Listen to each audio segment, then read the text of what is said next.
You may recall that I started this YouTubing journey by checking in on various retro computers languishing in my garage, one of which being my Amiga 600. The electrolytic capacitors of the A600 have a propensity to take a leak all over the motherboard. After dealing with a recent leakage related drama, I didn't want to take the chance of this happening again. Whilst I can't bring all of my retro computers into the house just yet, the real risk of disaster is enough to compel me to get the A600 ready for a recapping. Given that there is a whole bunch of other gubbins in the same box, I figured it'd be a good idea to take stock of what's inside. Before we continue, I'd like to apologise in advance for the slightly wonky lighting and focus in this video. There was a minor lighting related mishap during the shoot, and there is only so much fixing one can do in post. We have an Amiga 600. And we'll have a proper look at this in just a tick. But suffice to say, I cracked it open at some point. I can tell you why that was. It was to install this, which of course I never ended up installing because I didn't want to cut a hole in the case in order to do this. This is of course a Gotek. It's the wrong colour, so that's mildly annoying, but that's okay. And this one here was actually specially flashed for an Amiga, as you can see there. What else have I got in here? I've got floppy drives. That's the original Amiga 600 floppy drive, as you can tell, with that button there. That stopped working, which is the reason why I bought the Gotek. And I've got various other floppy drives, none of which I believe are actually Amiga ones, so the plan was to try and modify one of these to make it work with an Amiga.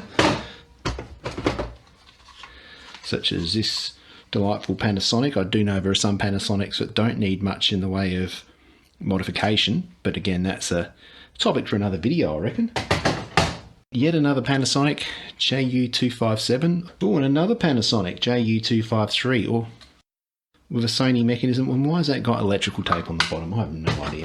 PCM CIA network card, and I have no idea what's happened to the end of it. But suffice to say, the plan was at some point to get this in focus. There we go, and put that in the A600 at some point. We have a tank mouse.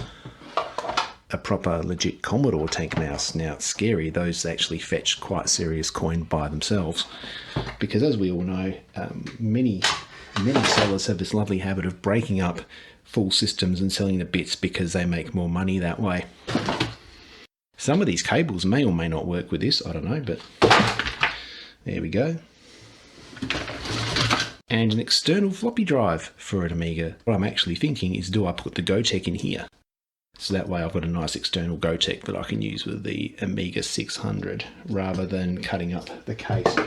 Although I've since learned that you can get an adapter thingy, technical term, for the Amiga 600 case, so you don't need to hack into it. If you know what that is, then your guess is as good as mine. Oh, I know what this is. Ethernet dongle. PCM CIA Ethernet dongle. The mighty Commodore Power Brick. Now, that one actually looks like it's been not one of those horrible epoxied ones, so that might even have some potential to be reused and rescued.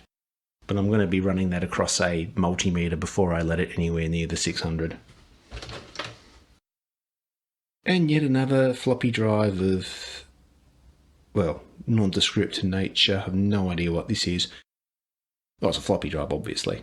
And that's a cover for one of these floppy drives, which I tested back in 2001. That's been 19 years, so whether it's still okay is anyone's guess. And yep, more Molex connectors. That's just gross, whatever that is. And that's what all those gubbins look like when they're spread out on a table. Time to put most of them away for another day.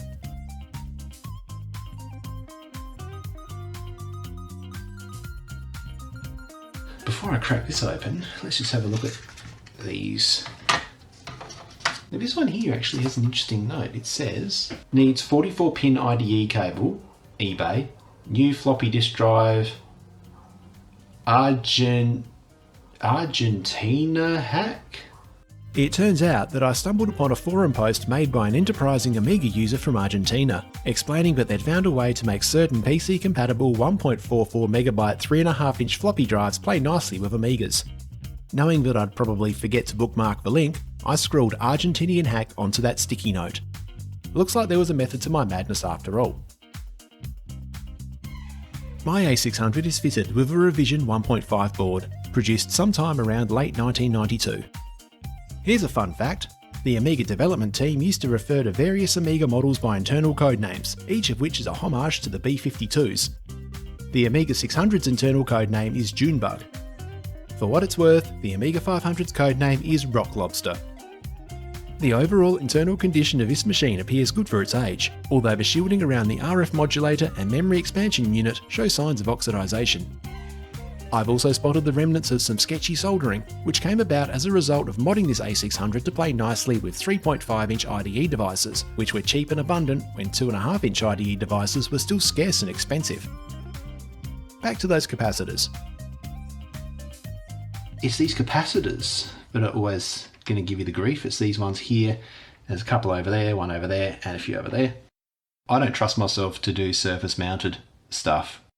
I'm going to do what nobody else in YouTube has ever done and send this off to somebody that knows what they're doing to actually do the recap. Now, I promise there will be a recap video on here at some stage because I am keen to get involved with the whole recapping scene that's on YouTube, and you can't have a tech-related channel without at least one recapping video. It's for law, but I'm sure as heck not going to be recapping those. I've been talking to a dude in Sydney who does these and does a lot of them. He usually does Macs, but he also does a few Amigas as well, so I'll be sending this off to him and we'll see what happens. So we've got the proper keyboard here. You'll notice that this was a British computer. I believe this one's made in Scotland, and the dude that I bought this from was Scottish, but that's another story for another day. So I did something really sketchy, and I just sticky taped over or sticky labelled over some thingies because we don't use British pounds over here, we use dollary-doos. I can take those off to return originality at some stage or redo them or whatever. The keyboard itself, I've no idea if that still works. I can't see why it wouldn't, but I'll probably strip it down and give it a clean anyway when I put this all back together. And of course we've got the lovely power panel and stuff. I have no idea what these two cables do. No doubt the comments will tell me, but I suspect I need to resolder them at some... In fact, I reckon, is that to do with... That might be the disk access light. That's another job for another time. There's only one thing left to do. Get this board recapped. Until next time, see you later.